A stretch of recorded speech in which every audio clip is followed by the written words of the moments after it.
Sa bawat komunidad, may mga sakit na madaling pag-usapan at mayroon ding mga sakit na madalas ay napapalibutan ng takot at maling paniniwala. Isa sa mga ito ay ang HIV o Human Immunodeficiency Virus. Ngunit ano nga ba ang HIV? Paano ito naipapasa at bakit mahalaga ang tamang kaalaman tungkol dito?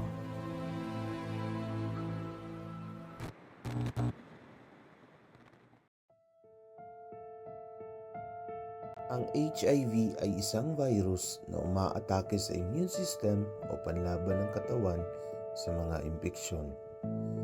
Kapag hindi ito nagamot, maaari itong humantong sa AIDS o Acquired Immunodeficiency Syndrome, ang pinaka-advanced na stage ng HIV infection. Mahalagang malaman na ang pagkakaroon ng HIV ay hindi nangangahulugang mayroon agad na AIDS ang isang tao. Sa pamamagitan ng tamang treatment at regular na medical care, maaaring mapanatiling mababa ang virus sa katawan at mamuhay ng matagal, normal ang isang taong may HIV. Ang alam ko, napasa ito sa sexual contact pero marami pa talagang hindi alam.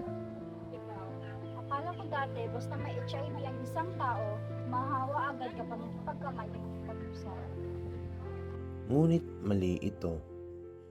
Hindi na ipapasa ang HIV sa simpleng pagyakap, pakikipagkamay, pagsasalo ng pagkain, o pakikipag-usap. Pero paano nga ba na ipapasa ang HIV? Ang HIV ay maaaring maipasa kapag ang ilang body fluids ng taong may HIV ay nakapasok sa katawan ng ibang tao. Kabilang dito ang dugo, semen, vaginal fluids, rectal fluids at breast milk. Maaari itong mangyari sa unprotected sexual contact, paggamit ng karayom o injection equipment na may HIV-infected blood, at mula sa isang ina patungo sa kanyang anak habang nagbubuntis. Nanganganak o nagpapasuso, maaari ring magkaroon ng transmission sa pamamagitan ng contaminated blood o blood products kapag hindi ito maayos na nasuri at ligtas na nahandle. Dahil maaaring walang malinaw na sintomas ang isang taong may HIV, mahalaga ang HIV testing. Ang pagsusuri ay nagbibigay ng pagkakataon na malaman ang tunay na kalagayan ng isang tao at kung kinakailangan, makapagsimula agad ng treatment. Ang HIV testing ay confidential. Mahalaga ito dahil kapag mas maagang nalaman ang status, mas maagang makukuha ng tamang medical care at treatment.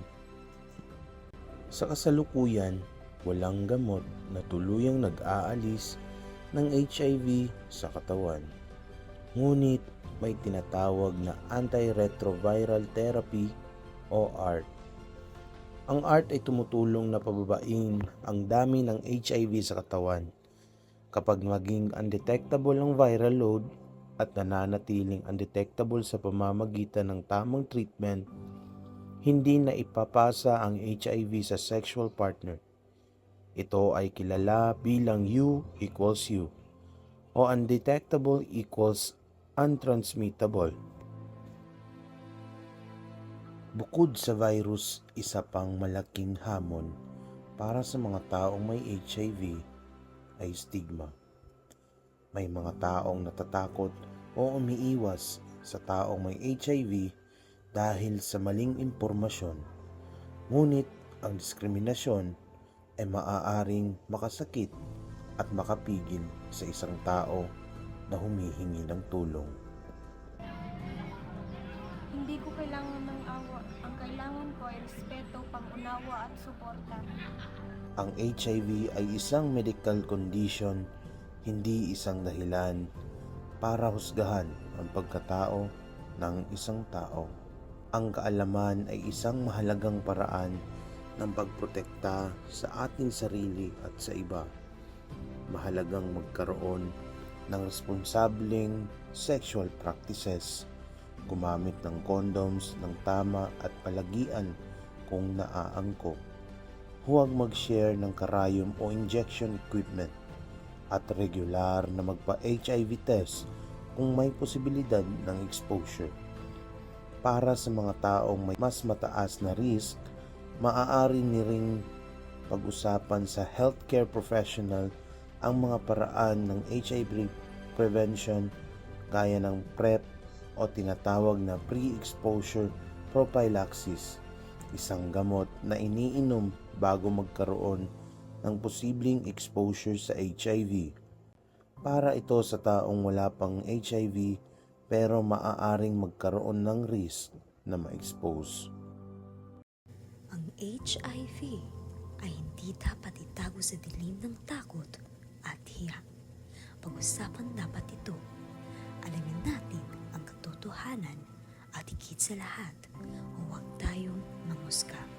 Dahil sa HIV, ang kaalaman ay ang proteksyon.